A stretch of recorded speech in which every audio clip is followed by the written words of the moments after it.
നടന്നുകൊണ്ടിരിക്കുന്ന മൂവി ആസിഫ് അലിയുടെ തന്നെ ആഭ്യന്തര കുറ്റവാളി എന്നുള്ള മൂവി നടക്കുന്നുണ്ട്. പിന്നെ ബിപിൻ ദാസ് സാറിൻ്റെ ഒരു പടം നടക്കുന്നുണ്ട്, വസനസമേത ബന്ധുമിത്രാദികൾ. പിന്നെ TSൻ്റെ ദേവദത്ത് ഷാജി ഡയറക്ടർ ചെയ്യുന്ന ധീരൻ, ആ പടം നടക്കുന്നുണ്ട്.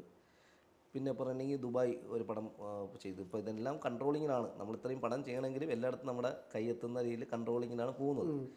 പിന്നെ റാംസാറിൻ്റെ ഒരു പടം, തമിഴ് പടം, റാംസാറിൻ്റെ ഒരു പടം ഇപ്പോൾ സ്റ്റാർട്ട് ചെയ്തിട്ടുണ്ട്. അത് ഗ്രേസ് ആൻ്റണിയും മിർച്ചി ശിവയും കൂടെ ചെയ്യുന്ന ഒരു പടം സ്റ്റാർട്ട് ചെയ്തിട്ടുണ്ട്. ഈ ജയജയലൊക്കെ ശരിക്കും ഈ ബ്ലഡും കാര്യങ്ങളൊക്കെ ഉണ്ടായിരുന്നു. അതെ അതെ, അത് ഈ പറഞ്ഞ പോലെ പഞ്ചിങ് മാർക്കെല്ലാം കൊടുത്തിരിക്കുന്നതൊക്കെ നമ്മളിപ്പോൾ മാർക്കിൽ ഉപയോഗിക്കുന്ന സിൽക്കോൺ എന്ന മെറ്റീരിയൽ തന്നെയാണ്. അപ്പോൾ ഇത് നമ്മൾ ഓൾറെഡി സിനിമയിൽ നേരത്തെയും പണ്ട് മുതലേ ചെയ്തു വരുന്ന കാര്യം തന്നെയാണ് ഈ പ്രോസറ്റിക് മേക്കപ്പും ഈ സിൽക്കോൺ എല്ലാം. പക്ഷേ ഇത് മാർക്കിൽ കുറച്ച് ഫ്യൂജായിട്ട് ചെയ്തു. അപ്പോഴാണ് ഈ പ്രോസറ്റിക്കിനെ പറ്റി കുറച്ചും കൂടി ആൾക്കാരിൽ എത്തുന്നത്.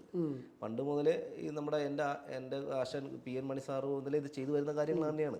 പണ്ട് ദേവാസുരവും മണിച്ചിത്രത്താഴും ആ സിനിമയിലൊക്കെ ഈ പ്രോസറ്റിക് വർക്കുകൾ ഉപയോഗിച്ചിട്ടുണ്ട്. ദേവാസുരത്തിൽ കണ്ടറിയാം മോഹൻലാൽ സാറിൻ്റെ നെഞ്ചത്ത് ചവിട്ടവും നെറ്റിന്നൊക്കെ പൊടിഞ്ഞും ബ്ലഡൊക്കെ വരുന്നതും അതെല്ലാം നമ്മുടെ ആശാൻ ചെയ്തതാണ്. അപ്പോൾ ആ സമയത്ത് വരെ ഈ പ്രോസറ്റിക് മേക്കപ്പും സ്പെഷ്യൽ മേക്കപ്പൊക്കെ രംഗത്തുണ്ട്. ഇപ്പം കുറച്ച് എല്ലാം അപ്ഡേഷനായി, ടെക്നോളജി കുറച്ച് അപ്ഡേഷനായപ്പോൾ കുറേ മെറ്റീരിയലൊക്കെ അവൈലബിളായി. ഞങ്ങൾക്ക് തന്നെ ചെയ്യേണ്ട എല്ലാ സാഹചര്യങ്ങളും ഇവിടെ ഉണ്ടായി.